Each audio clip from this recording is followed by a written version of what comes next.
Welcome to Better Together with your hosts, EmmaLlee and Jennifer Morrow. When we all work together, we are stronger and can accomplish more for the kingdom of God. And now, here are the hosts of Better Together, EmmaLlee and Jennifer Morrow. Hello, everybody, and welcome to another edition of Better Together. Jen Morrow here, and of course, I'm with my co-host, EmmaLlee. It's nice to see you again, Jen. It's good. It seems like it's been a long time. I was just going to say it felt like a time warp to me, so I don't know. Time is funny. Like, it's like, weren't we just doing this? Exactly. I'm also thinking we've introduced ourselves right after, we've been introduced. We need to maybe think about some new material. Shake it up a little. You guys know who we are. Exactly. But, so it's good to see you. We have an exciting show today. We have a guest in the studio, which is only our third guest in studio, so we're very excited. So we're going to be really fast with our little updates, and then we're going to get right to our main point today. Right, because our guest on the phone, too, we don't want to keep him waiting. Absolutely. So, Em, you want to talk a little bit about what's been going on? Yeah, so it's just, typical fall, just getting ready for holidays and everything that's going along with that. Our issue for the Monitor for the Diocese of Trenton that's coming out is going to include an in-focus section on anti-poverty initiatives. So I would just encourage everybody to check that out, especially in advance of some of the national collections that are coming up. It's just kind of important to know how your support can help those folks that the initiatives are for. And then, of course, we had our annual Bishop's Anniversary Blessings Masses and recognition of those couples with their anniversary milestones. And this was my first year that I got to attend the diaconate convocation along with deacons and their wives, because my husband was ordained in May. And there's just something that Monsignor Thomas Mullally said while we were there, and he's our vicar for clergy and consecrated life. And when he was welcoming everyone to the convocation, he reminded us how important it is to take the time at events like that to engage in conversation. And he said prayer is conversation with God, and taking time to converse with our brothers and sisters in ministry is a part of that. And it reminded me of something I'd heard many years ago. I don't remember who said it, but it was that you can't rush relationships. You can rush systems, you can rush business in certain circumstances, but you can't rush relationship. It needs time to just evolve naturally, and to glean that from conversation is just so important. So I'm going to try to remember that. I think that speaks to our radio show and trying to be better together. And I think it's a good reminder as we go into our holiday seasons when we're going to be sitting around tables not too long after the election as well. So got to bring the conversation in mind. Anything else you want to share with us? That's it. I'm just excited for our show today. So do you have any updates you want to share? Actually, my brief update kind of goes right into our subject today, and that is the Diocese of Camden just had their Diocesan Marian pilgrimage to Washington, D.C., nice. And we had over 40 buses and 4,000 parishioners go on pilgrimage, the Marian pilgrimage with Bishop Sullivan and our coadjutor, Bishop Williams. Oh, my goodness. So I thought that was pretty amazing to see all of those people. I personally wasn't there, but everybody who was there said how amazing it was. And we're talking about pilgrimages. That is our episode today as well. So I just thought it was a good fit, because after seeing 4,000 people at the Basilica in Washington, and that kind of goes into, and I know we've talked about pilgrimages before, but this one's kind of a different and angle. We've got a Jubilee year coming up. We have a Jubilee year coming up, and our guest here is going to talk all about tours. But talking about the Jubilee year, the Diocese of Camden also has a tour coming up with our Bishop Sullivan and our Vicar General, Father Hughes. So if you want to go on a pilgrimage in the Jubilee year, just go to 206tours.com/Father Hughes. That's FRHUGHES.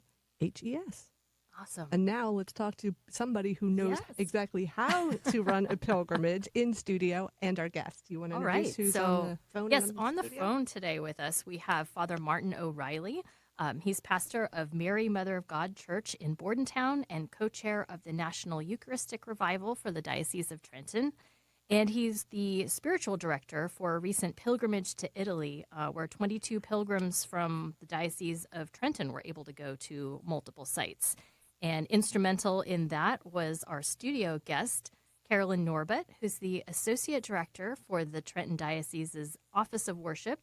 And she's also the founder of Journey of Journey of Faith tours, which organized all of the pilgrimage details. So welcome to both Father O'Reilly and Carolyn. Thanks for joining us today. Yeah, thanks for having me. Good morning, ladies. Good morning. Good morning, Carolyn. Hey, good morning, Father. Long time no see, right? Just one little fix. It's Mary, Mother of the Church, not Mary, Mother of God. I do that all the Mary, time. Mother I'm of the so Church. sorry, Father. I know, and so does everybody else. But there is a Mary, Mother of God's parish also in Middletown. So just to put that right. That's all. Correct. We're still quite new, so people are still getting trying to get a handle on it. Oh, well, thank you so much for the part that you played You're in welcome. guiding these pilgrims along their trip to Italy.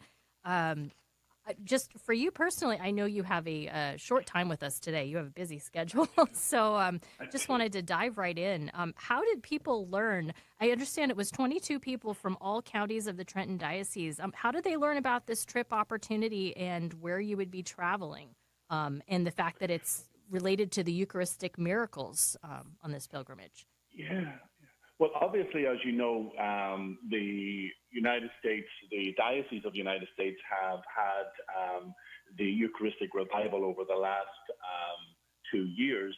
And Carlo Acutis, Blessed Carlo Acutis, as you know, had documented all the Eucharistic miracles of the world. Now, obviously, every time the Eucharist is celebrated, it's a miracle. But every so often, God takes it a little bit further, just to, in a sense, to take the scales off our eyes, just to open up the reality that this is a real event. This actually does happen. And so anyway, we have had the Eucharistic miracles display touring around our diocese and other dioceses as well, but in particular the Diocese of Trenton. And a number of people had asked about these Eucharistic miracles, and some had asked, would it ever be possible to do a pilgrimage? So back at the planning committee, we had discussed it, and we had talked about it, and we said, you know what, let's just put it out there. And of course, then we reached out to Carolyn, and she put together this wonderful package that was, and the 22 people signed up for it and had a wonderful time. And it was really something that I have no doubt will play and embed in their lives forever. As I said to them on the pilgrimage, that the experiences that we're having may not really come to the surface until days, weeks, months, or even years later. Because here's the thing, God speaks to us at a time when we most need God. Now, God is always reaching out to us, but whenever in a sense that we feel that sense of abandonment, that sense of isolation, God will come to us in a particular way at a particular time, just to reach us, to reassure us, as he did through the Eucharistic miracles. I mean, at a particular time, at a particular moment, the people needed that, and God knew it. That's and a good God point. Reached out to us. That's a good point, Father, and that a lot of the Eucharistic miracles, the ones that I've read about on the display that's touring the diocese, it was as a result of some lack of belief on the part of the person who was in contact with the Eucharist at the time. Am I right? Yeah, for sure. I mean, obviously, there are a number of them, and I think it's the miracle in Laciano, and Carolyn can correct me on that one. But yes, that seems to be the case. Back in the 8th century, in 750, there was a monk who was of a different rite, who was being asked to celebrate this Eucharist, and he had come with the doubts and had really questioned and queried the feasibility, the possibility that this could happen.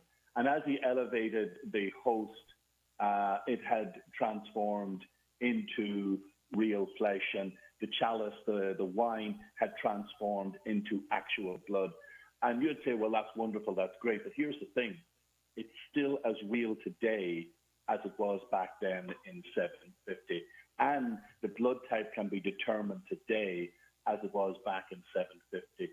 The flesh and what part of the human body can be determined today as it was back in 750. So it wasn't just a one-off miracle. It is a perpetual miracle. There for us to see. And as I said, I wrote in my bulletin reflection afterwards, it really, in a sense, didn't strengthen my faith. What it did for me was it highlighted my lack of faith. how we can oftentimes morph into ritual, and we can become a ritualistic people that oftentimes the impact of it is lost on us. We go to Mass, we stand up, we sit down, we kneel, we stand up, we sit down, we kneel, we go through. And for the vast majority of us, the miracle itself is lost on us.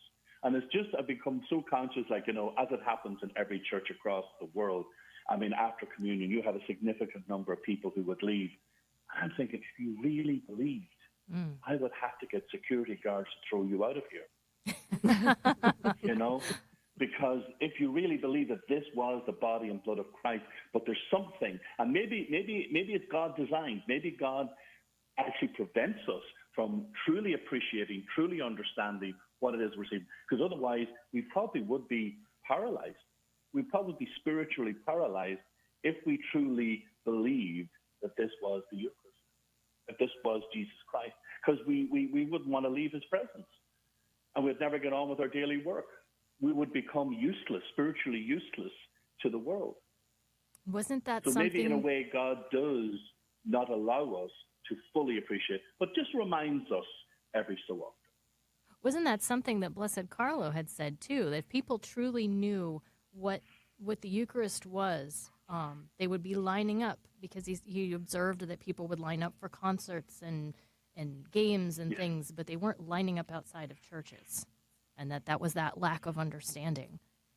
And you got to see both the miracle of Lanciano and Blessed Carlo on the tour, am I right? Yeah, in addition to others. And we also saw the miracle of Siena, the Eucharistic miracle of Siena as well, where the host had been stolen not once but twice. And again, it is still, visible to the eye today. Like, I mean, that happened back over 270 years ago, I'm still counting. And it hasn't withered, it hasn't disintegrated, it hasn't rotted. It's still very much fresh and alive today. And these are only two, but there are hundreds of them right across the world. And Carolyn, those are the two we saw, and obviously the body of Blessed Carlos. That was, for me, that was quite amazing, because you have this image of this young little boy, quite frail maybe and quite sick, and yet no, when you're looking at his body, you're like, you were a big lad, you're strong, you were muscular, you know what I mean? And the physical strength there, but yet no, in that physical strength was a softness, a love, a divine love that dwelt within him.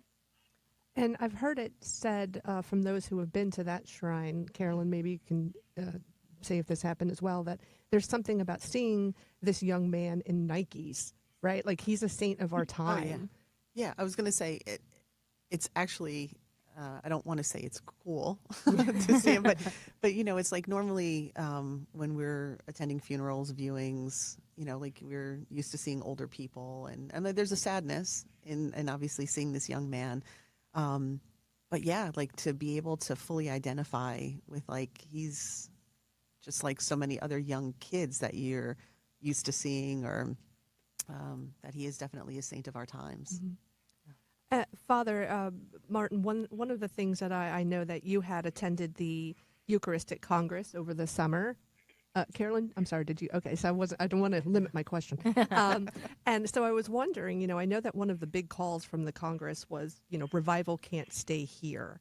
Is that something that, Carolyn, you and Father tried to bring on your Eucharistic pilgrimage, that we are in a Eucharistic revival, and, we're continuing that passion from Indianapolis and we're taking it with us? We are. I mean, obviously, at a national level, there are sending out materials to contact people in all the parishes. One of the things that we did, one of the things that the committee did shortly after we were established, was that we tried to create a team of people across the diocese. And within every parish, we had asked for a contact person.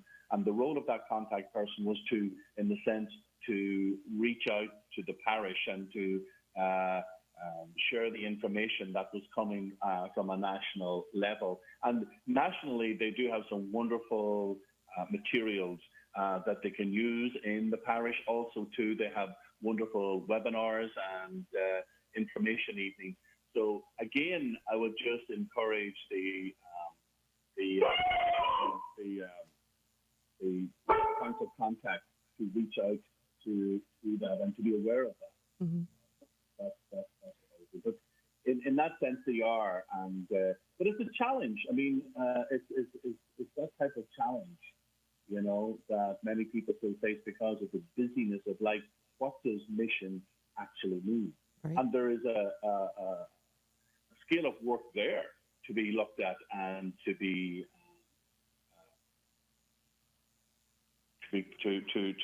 presented. What is mission? I mean, how can I be missionary? Right. Hey, Father, you kind of mentioned this a second ago about, if we really understood the Eucharistic miracle, could we handle it, basically? Right. Carolyn and Father alluded to this as well. One of the reasons for the Eucharistic revival was because polls showed that the belief in the real presence was on the downswing. But why is it important to note the number of those who do believe? And did you see that on the pilgrimage? Very much so. We had the opportunity, as Father had said, to be able to go to a number of these different chapels, either where the miracle actually happened or to physically be able to see the miracle itself. And I think that what it does is it really solidifies transubstantiation for us. And like when you're hearing the words of consecration and you're understanding that the bread and wine are being transformed into the body and blood of Christ. But now we actually have the opportunity to see that. And as you're giving, the tours are happening and you're hearing from the tour guide or you're watching the videos or, the miracle at Lanciano, to be able to hear that the host transformed into obviously the body of Christ, but very particularly the heart, right? And so how beautiful of that's it's what the Lord gives of him, right? And like he gives us everything, but asking for our heart, he's giving us his. And the same thing with the transformation of the wine into the blood, into the actual blood of Christ. And to be able to know through many scientific experiments over the years that blood type is still the same, that the blood type of those two miracles are identical. Mm-hmm. So it's very beautiful, and you can't help but believe. Mm-hmm. Even to have that prayer, Lord, I believe, help my unbelief, to be able to see physically with your own eyes these miracles. As Father said, and like every time we're at Mass, you have the miracle happen during the consecration, but it definitely solidifies. Mm-hmm. Yeah. So it's very cool. Father, is there anything else that you would like to share with us from this trip? I know you have a limited schedule this morning. We wanted to make sure. I do have a funeral now at 11, so I'm going to have to go now. I just want to thank both of you and to thank Carolyn for all her help.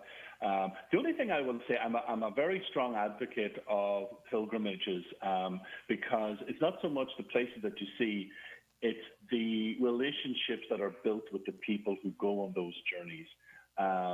Like even if any of you have seen the movie that Martin Sheen is in about the Camino and how he, in a sense of going to walk the footpath that his son had walked and tragically died. But it's the journey in itself, but it's the people that you meet on the journey, because it's amazing who God will send to journey with you along the way. And I think that's important, that it's not just me going on a pilgrimage or going on a journey. I must be open to those whom God might send me to meet me. So in that aspect of things as well. So I would be a very strong advocate of pilgrimage. I think it's healthy. I think it's good. And I would encourage anyone to take a pilgrimage. I know we do cruises, we do vacations and all the rest. Do a pilgrimage. It's worth it. I must go, and thank you so much for your time. Thank you, Father.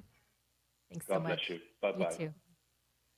Carolyn, do you want to speak to that? I mean, you have such, we want to talk about your experience with pilgrimages, so much so that, you have your business. So, I love what he said. It's amazing who God will send to you along the way, which is so much like life, too. Right. So That's is true. that what you've experienced? It is. And, being able to, as EmmaLlee was saying about, like my role within the diocese, right? So I'm the associate director for worship. I'm also the associate director for vocations. I'm director of pilgrimages. Like that's what happens to us, right? Like we get many hats. And so to then be able to start a business of pilgrimages, I'm like, there's a million pilgrimage companies out there. And so, but the thing that I was finding, and I experienced it this past weekend, when we had the anniversary blessings, that some of the couples that were just on the pilgrimage with us were at the anniversary blessing celebrating their 50th. Oh, wow. And so talking about community, that's, for me, that was my vision of being able to, it wasn't just a matter of, going on pilgrimage with, because many people like to travel with the big names, right? I'm like, that's wonderful. And I would definitely encourage people to do that. But sometimes what ends up happening is that if you're not connected to your parish community or to your diocesan community, you become, you have this flame that's been lit while you're away, and you come home and it very quickly burns out if you don't have that community around you. And so even something as simple as being able to see a handful of couples at the anniversary blessing, as soon as we saw each other, it was like it brought it all immediately back. And it was like, oh, it's so great to see you. And how's everything? And what's been going on since you've been back? And you have that community. And so to know that you're going to see these people continuing throughout the journey, like a lot of these people were also parishioners of Father Martin. And I think they were from like 12 or 13 different parishes. And so while I like parish communities to be able to travel together, because I think that that's like a whole nother level, because when you're traveling as a parish community and you have 30, 50 people that are traveling, and then you go back home into your parish, that parish then becomes mission territory. You're going to get involved. That flame that you've lit, that you've had when you're on pilgrimage, you're going to reinsert yourself back into your parish community. You're going to become a lector. You're going to want to become a Eucharistic minister. You're going to want to start Bible study, something, right? And so for me, that was my vision of wanting to be able to start it. But I love seeing the fruits of it, especially me being here in the diocese and being able to see the people that I've traveled with pretty regularly. So so it's great. And you've shared something so deep with these people because you've prayed together. You've gone to Mass and to these holy sites and had these transformative experiences. And it's nice to go to beautiful buildings and to see beautiful natural sites. But this type of spiritual transformation is, I mean, the fact that you're able to share it with people that you are going to come in contact with again is really special. And it's the faith journey. It's the faith journey of it. It's the journey of faith that, it's like you're, not only when you're praying together, which is a beautiful thing, but when you're sharing a meal and you're learning about these different people's lives and some of their struggles and some of their, how did you come to even travel with us? And some people are like, oh, well, I was walking past the garbage can and I saw the flyer and I picked it up because I thought the picture was beautiful and, whatever the case is. But you really see how the Lord brings people together in order to have that journey and to share that journey together. I love that. Yeah, that's amazing. The stories of the, and like now I'm been dealing with hundreds of people that I talk with and set up on some of the different pilgrimages and they're beautiful, like just the stories of sadness and the stories of triumph and people sick with cancer and being able to pray with people immediately right then on the phone. It's a mission, it's not just about going to the fancy places and the big churches and all of that's beautiful, but it's uplifting each other as community. That sounds like an anthology. Like you pull this together. It's just everyone's experience is unique to them, but then there's also the shared experience. So bringing that together, I get it. I understand this experience you had because I had something happen to me too when I came across. Can you review for our listeners which sites you visited? We had talked about Lanciano and Siena, and then you were also in Rome. Yeah, so we started off in Orvieto, and so that was one of the Eucharistic miracles. And so even though the miracle itself didn't happen in the chapel that we celebrated Mass, but the corporal was in the Cathedral of Orvieto, so we had the opportunity to do that. Siena, as you said, was definitely one of them. We also went to Lanciano, which again, very beautiful church. Loretto, the House of the Nativity, which was the first time for me. I had never gone, so that was very cool to be able to do that. And definitely Rome, and Assisi. Yeah, so I love that was Assisi. great. And even Assisi, and like we talked about, like the different Eucharistic miracles, and remembering Saint Clare, that even though that really, and like we could classify that as a Eucharistic miracle, right? Like when she had the monstrance as the convent was starting to be invaded, and she holding up the monstrance, and we're like, that too is a Eucharistic miracle. Like we got to count that in as one. Right. Definitely. It counts. It counts. Oh, yeah, it does. We were talking before we went on air about just the idea of going on a pilgrimage and having someone take care of the details. Like for me, I was sharing with Jen, I said, for all the things that I've planned when it comes to vacations for family and everything, I said, I'm kind of done being a travel agent. I would love for someone else to handle all of that. And that's one of the things I think that would be so appealing, is to have a company like Journey of Faith Tour, someone with you at the helm who has been on many of these pilgrimages herself and knows, okay, this is where we want to stay, this is who we need to talk to, and just knowing that you're going to be in good hands when you join one of these tours that's designed really to make sure you have time for these holy sites and time to connect with Jesus. It's time. It's time. It's good to have time to be able to pray. I'm like, because you want to be able to have all of that too, and not all travel companies are necessarily faith-based, and so they say, like that, well, we can put together a spiritual journey for you, but it also goes deeper into knowing the ground companies, right? So it's like, I'm not calling the hotels, or I'm not calling the churches to make the reservations, but I have a team of people that I work with in these different countries, and so I need to make sure that they're understanding my mission, and I'm equally understanding theirs. And so when we're able to come together to really pull together these great pilgrimages, and knowing that group travel is really not for everybody, right? I'm like, it's not that it's not for everybody, but it could be difficult for some people. But I think that it's a great opportunity to be able to kind of get it started, right? So if you're not overly adventurous and you're like, I'd really like to go to Italy, or I'd really like to be able to go to Rome, sometimes it's good to be able to go and experience in a safe way some of these different cities, and to kind of finagle, like to say, like, how can we really work this so that I want to go back and I want to spend 2 weeks in Rome, not just 5 days.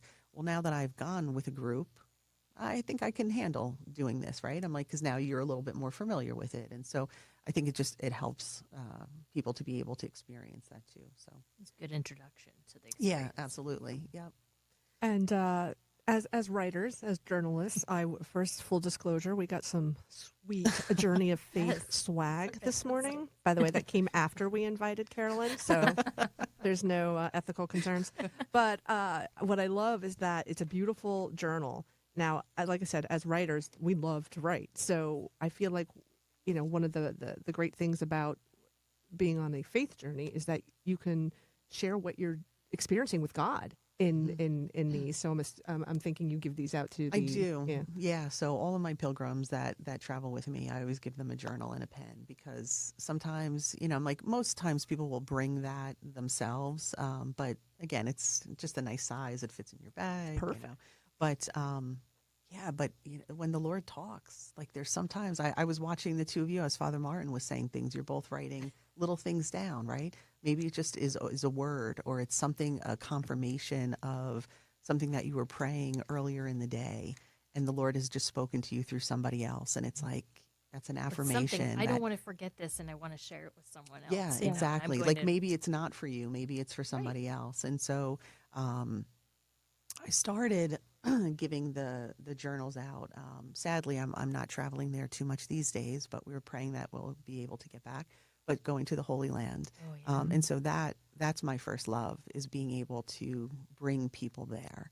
And those trips I go on, like I'm with the groups, right? Because I love watching everything become so visible, and it's like, yes, that is the Sea of Galilee. That is the Garden of Gethsemane, right? So it's like these are places that we've read about and have heard about since we were little.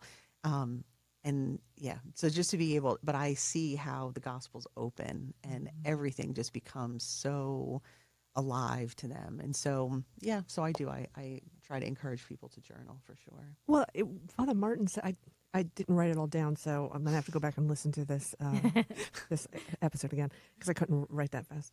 But he basically was saying, God speaks to us, but then we hear it when we most need it. Did I get that right? Right. Yeah, that it would come back to us Right. maybe So, later. like, even if you wrote it down, maybe you didn't need to hear it right then, but like a year from now, when you're picking that up, and you're like, oh my goodness, that's what that's when I need it now. But there's another Right. layer to it that you didn't realize at the time. Like, oh, now this is ringing true. Yeah, Right, exactly. love that. Yeah. So, tell us a little bit how you started the company and why. So today, which is pretty amazing, today is actually my 3rd anniversary. Is it really? It is. Yeah, I started, I officially signed all the papers and the company into existence because I needed all of the help of all of the saints. And so, because it was them that I was going to be taking people to see, right? So, I begging for their intercession and, that I'm faithful to what it is that I'm saying my mission is. And, so it's pretty cool. But I guess I started in like 2015, 2016. I was freelancing with some different tour companies, and I kind of felt like I was giving it. I really had no desire to start my own company. I'm very happy at the diocese, and I was loving travel, and didn't really necessarily feel the need to start my own company, and like that actually seemed a little bit scary. But as I was freelancing, I was noticing, I'm like, I would have done that a little bit differently, or I would have done a little bit more research here. And I think it really came together. I was on pilgrimage in 2019, and we had taken deacons from the diocese. It was a celebration of the 50th anniversary of the diaconate. And so we had taken a group to the Holy Land. And one of the locations that was not on our itinerary was the Church of St. Stephen. Oh, What? Right, exactly. That was exactly my, like, how do you not have that on the itinerary? because he's the patron of deacons. He was the first deacon. Yes, right. And so to not go to his church, and I'm like, this is wrong. Like how are the company, how are they missing this? And so when I, before I left, there was a guide and a driver now in the Holy Land who I'm very dear to my heart, both of them. And I was with Father Mike Hall. He was the spiritual director for the trip. And we said, okay, like, we want to be able to come back. We want to be with you guys, with the driver and the guide, but we can't come back with this company, like, just because of, we were rewriting the whole itinerary. And because long story short, it was given to us. Like, we weren't at the beginning of it, but it was like the director that was supposed to go couldn't go, and so Father Mike and I took it on, and so that's how. So we weren't in the initial planning phases, but realizing at that point, I had an opportunity then to meet the owner of the ground company that was like, oh yeah, we knew that this was wrong right from the beginning, but they insisted on doing, A, B, and C. So I ended up getting connected with him, and he at that time said, you're going to start your own company. And I said, I have no desire to start my own company. I said, I'm just looking for another company that is going to help me lead Catholic tours for the people that are in my diocese. And he's like, all right, well, you might not be ready right now, but I'm telling you, like, the questions that you're asking, the different things. And so, and so then it, like, fast forward 2-3 years later, it was after COVID. I was noticing that a lot of companies were closing. Oh, sure. And and I thought, now's the opportunity. I'm going to do it, and so I did. Oh, that's amazing. So for people who have never been on a pilgrimage, particularly, we have lots of local opportunities, but for anyone who hasn't been overseas, what is something you would tell them about the experience, like how they should prepare for it? walk ahead of time. Get your legs ready. No, that's always Comfortable shoes. Comfortable shoes. Walk Those on are always big cobblestones, things. so you're used to this. Yeah, exactly. Get your ankles ready. I'm like, other than obviously the physical preparation, it depending on where you're going. I'm like, it is definitely like the spiritual preparation for it too. Again, it just kind of depends on the country that you're going to, but Maybe research some of the yeah, places like to be able beforehand. to do a little bit of research beforehand. I always think that one of the I remember on many pilgrimages that I've gone on in my earlier years when I didn't do research, I'd get back on the bus and somebody would say, "Oh, did you see this painting or did you see the finger of Doubting Thomas?" And I'm like, "Where was that?" You know, like I was looking at the other paintings and the other uncorrupt bodies. Like I missed, some of the big things. And so, yeah, so definitely to do a little bit of research beforehand, but always the being spiritually ready, I think is a good thing because you need not only patience with yourself, but you need patience with other people. It's and I think that that's an important thing because you're, if you're anybody, you're like me and you like to be able to, you like things a certain way. And if you were leaving at 4:00, we have to leave at 4:00. Well, sometimes you have the people that like to leave at 4:10. And so you have to be able to grow a patience with other people and realizing that helpful is when you're able to pray your way through that. So I think that's a really good point. It's kind of what you said earlier too, like it might be for you and might not, right? Like a group trip because in 2005 my husband and I went on a group pilgrimage and we love groups, we love to talk, but we didn't realize, like you said, the bus is leaving at 4:00. I'm not a morning person, so you know what I mean? So I was like, wait, what? You don't have the option of getting going behind because, that's it. That's your transportation. Or, I thought, oh, well, we're going to walk around and we're going to see this together. Yes, but you're also going to see it with 30 other people who might want to talk to you. Like I wanted maybe my time with him and we weren't prepared for that. But on the other hand, like we ended up meeting people separately that we were having our own like Jesus moments that we weren't expecting. So that was one of the gems. But I do wish we had been more prepared for the group part to say, there is a difference between a trip and a pilgrimage. very much so. And I think that sometimes people don't realize that, including myself. Yeah. And, I always find one of the things, and again, it goes to many different locations, but often when I would take people to the Holy Land, people expect to wait online when you're going to Disney, or you expect to wait online if you're, going to like some other secular site. You're not expecting to wait 2 hours in line to be able to go into the Vatican, right, into St. Peter's. And so sometimes it's like we try to work the tours so that we don't have to have our people do that, right? I'm like, I always try to get mass early in the morning. And so that's just it. It's like, okay, are we leaving the hotel at 6 a.m. and we're going to be able to get into St. Peter's in 20 minutes? Or are we going to leave the hotel at 10 a.m. and we're going to have to wait 2.5 hours? So, I'm like, there's the happy balance that way. And people very much understand when I do the Via Dolorosa in the Holy Land, we normally start that at 5 a.m. Wow. when the streets are completely empty, Well, because you need smart. to be able to enter in. But at the same time, I've also done it in the middle of the afternoon when all the shops are open.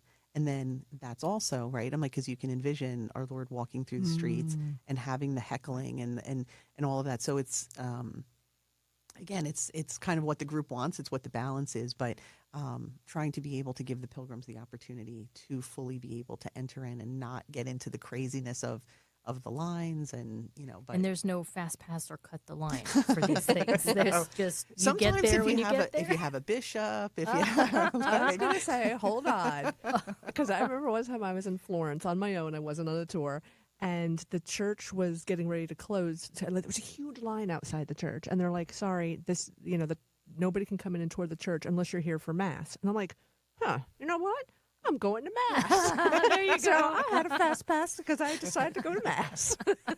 So Mass can be your, and it was a beautiful Mass. And, so it was a bonus because after Mass, I saw the architect. Yeah, and sometimes too, it's like some of the churches in Italy, and we'll experience this getting ready for the Jubilee, that you have, like if you want to go into the church to pray, which normally brings you into some sort of an adoration chapel, But you can have full view of the whole church. I remember very clearly in Venice when we went to St. Mark's, the line was, again, like 2.5 hours before you could even get in. Or you could go into the chapel and pray, but you really couldn't really walk around fully to be able to see. But you could see enough of it, and, so you use those little side sneaky doors if you can. I like Bonus that. prayer, Yeah. and you get to see. Exactly. It's a twofer. So you mentioned the Jubilee. Are y'all taking a tour for the Jubilee year? Yeah, I actually have about 12 or 13 groups that are going throughout the year. Yeah, most of which at this point are sold out. Oh, But my goodness. Yeah, I have a handful that are still open. So, yeah. And where But are you it's- going? Where are the tours going? So majority of them are going to Italy, or going to Rome, obviously, because that's the only place that you can walk through the holy doors. Whereas, so unlike the Year of Mercy, the Holy Father, at that time allowed multiple churches to have holy doors, but very particularly for this Jubilee, he's only has the 4 major basilicas, and so majority of the groups are going there. But I do have a bunch that are going to Ireland, Spain, France, a couple other places. Poland. I have a young adult group that's going to be doing Poland in the footsteps of JP2 over the summer. Very cool. Oh, that's great. Yeah, so that's exciting. Is that the first time you've done a young adult tour? Yeah, and so this is through Love and Responsibility. It's a bigger group. This particular one, it's so funny how we have our Catholic connection. So if I can just share a brief story. So Father Zach Swantek from Princeton contacts me and says, hey, we have this Love and Responsibility group. Love to be able to have a pilgrimage through Poland to JP2. I'd like to be able to introduce you to a friend of mine who's out in California, a guy by the name of Raymond Ip. Well, Raymond and I went to World Youth Day together. Oh, wow. In Germany when he was living in New Jersey. And so we're like, oh my gosh, hi, how are you? Like, great to see you. Like, what have you been doing? And so here it is, like 10, 15 years later, we're getting reconnected now in a completely different capacity. So he runs Love and Responsibility group out in Los Angeles. And so that's where majority of the people are coming from. But Father Zach also has a young adult group here at Princeton through the Aquinas Institute. And Oh, that's exciting. yeah, but so it's funny. It's our Catholic circles, like that. The they, 6 degrees of separation. Yeah, exactly.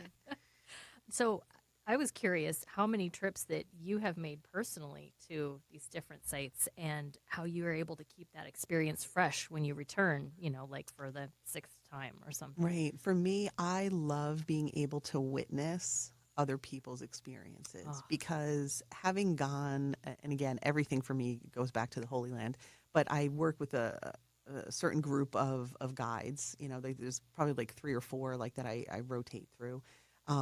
So I know each of their presentations and Nice. and how they present, and it's almost like there's certain locations that it's like, okay, here it comes, like they're getting they're getting ready to pull it all together, and so like to see the expressions or or just again like some of the sites that people go to, it's like how special some of the locations are for people, or just appreciating the grandeur of walking into St. Peter's Basilica for the first time. And so I get to re-experience it through their eyes, which for me is, just makes it so much worth, You can see that in action, Oh, and that I they're love it. having this experience that they're going to take back right. with them. Yep. Yeah, for sure. And because I remember then what my first experience was with that. And so being able to share that with them. So I can't go on all of the trips Sure. because I'm still also trying to work for the diocese. I'm also trying to run a business, but I would love to be able to go on all of them. So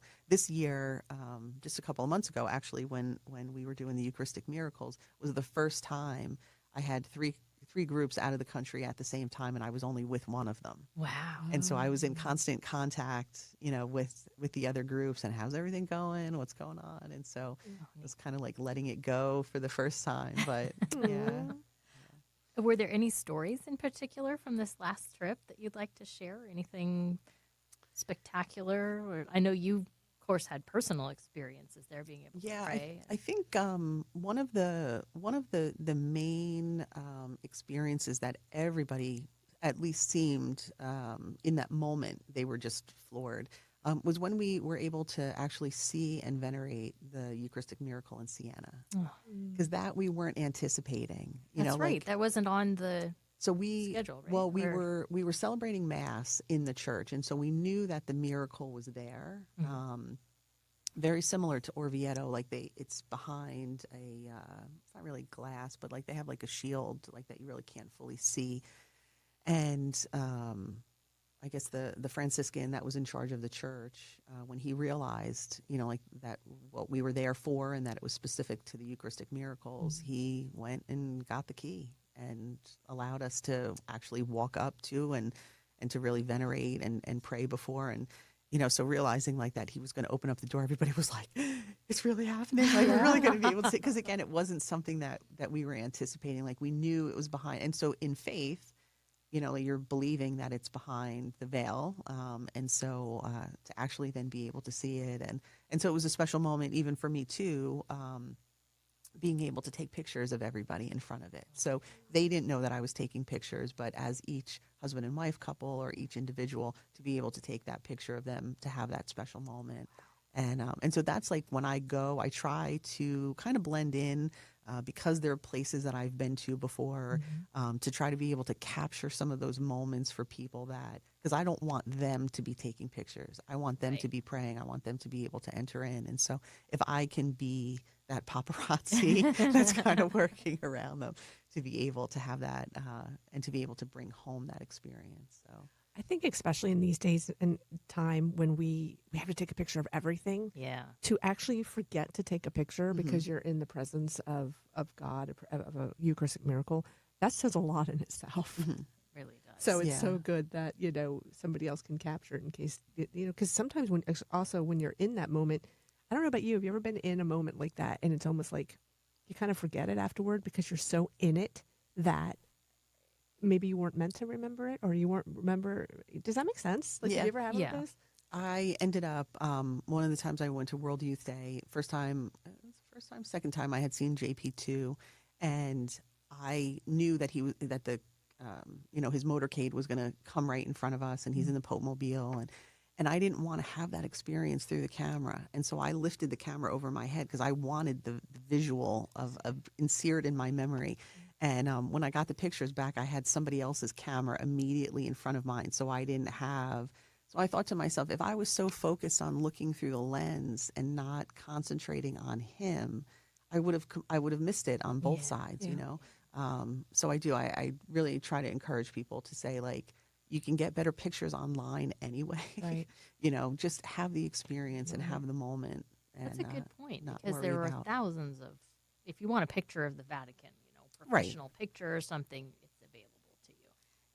Maybe not with you standing in front of it, but like lately my family has been like, I don't want pictures taken. I'm trying to respect that. And that has forced me to be a little bit more immersed in whatever those moments I might have documented. So I'm hoping 20 years from now, they don't look back and go, I don't have very many pictures from when we were teenagers. That's what it is. We were just enjoying the time together, enjoying the memories, I mean, not on that level at all. Let me just put that out there right now for all the listeners from what I'm about to say. I didn't take a lot of pictures at the New Kids on the Block concert a couple months ago because I just wanted to be in the moment. So I understand what you're saying on a totally very low point. Well, I was writing down something that Father Martin was saying, and I think this speaks to your witnessing people just being in the moment and the fact that God appeals to us through our senses. That yes, every time the miracle of the Eucharist takes place in Mass, that's a true miracle. That is Jesus right there. But he still gives us these little opportunities to see visually what that is represented. The Eucharist itself is a meal. It's something that we're meant to experience in body and spirit. And so I just love that acknowledgement of our human element being connected to the divine. It's just, that's the essence of who Jesus is.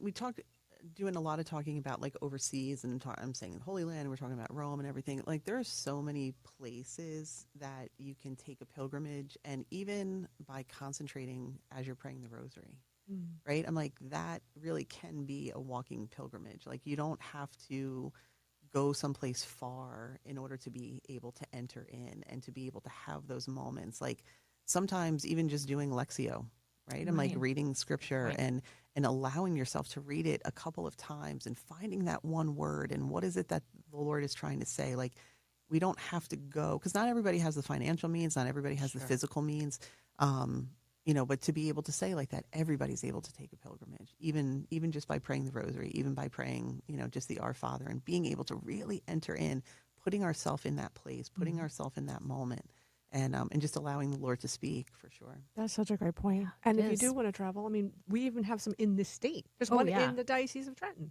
right? Oh yeah, right. The at the St. Mary, Mother of God, Yes. in Middletown, right? I'm like, we have the adoration, the Eucharistic adoration shrine. We have a ton that are in New St. Jersey. Dominic's in Brick. St. Dominic's in Brick, right? Blessed Carlos. relic is there.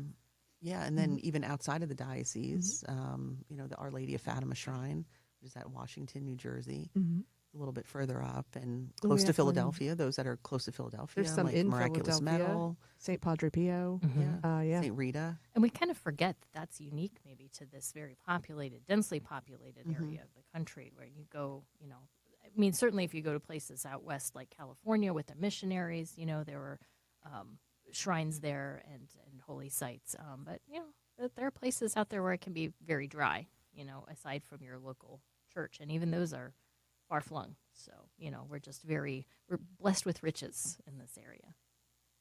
Or I was just thinking, like, when I go for my walks, instead of listening to New Kids on the Block, I could probably do some rosaries. There you go. And, take myself on a little pilgrimage on my own. Because I like to walk in, like, nature. And so I think that's, like, a perfect idea. Yeah, sometimes you need the music. Maybe if you find, like, a rosary that's, like, a little bit upbeat, right? Like, we can do... There are I think they have... I was going to say... apps that have music in the background with the rosary. Right. So, you can kind of... Are there? Enter into I can't plug them because I don't know for sure, but I've seen a couple that I think they're meant for bedtime when you're like kind of winding down at the edge of the end of the day. So I don't know if that's appropriate for a nature walk, but Well, anybody who knows them and wants to come on the show, if you bring swag, we might put you on. We'll see. I love it. I don't know. It's been so great to visit with you, Carolyn, and hear about your experiences. Thanks. Is there Thanks for anything taking else? interest, and thanks for having me. It's great. And I love travel, but I love that kind of travel the best when you're going with an intent to be closer to our Lord. I mean, there's nothing more beautiful than that, especially since he's everywhere. So I love that. So tell people again, if they're interested in taking a tour, your company and how they can find you. Yeah, so the company is Journey of Faith, and so my website is journeyoffaithtours.com. And if there are specific groups that you're looking to connect with, you can just contact me directly and get you connected. There's a couple of places on the website that if you're looking to join a group, you can just give your information and I'll get you connected, see where you want to go. And good point. You don't have to have a friend go with you or a partner, or you can go on your own and meet new friends. Yeah, absolutely. Yeah. There's a ton of people that do that. Especially if you're traveling like with your parish community, it's especially if you're by yourself, it is definitely a safer way to be able to travel for sure. That is a great point, because those of us who are not experienced with international travel, it's like, where do I begin? How do I know that I'm, using a reputable company or a place to stay? How do I, having other people around, I think, and then sharing that experience, that transformation with sight. There's Catholics, we need community. Our faith is about community and sharing that. Well, just remember, everybody, you can take a tour with Carolyn on Journey of Faith. They won't pack for you, but they'll do everything else. So thank you to Carolyn Norbut for joining us on Better Together. Thank you, Father Martin O'Reilly. And Em, always good to see you. You too, Jen. We'll see you next time.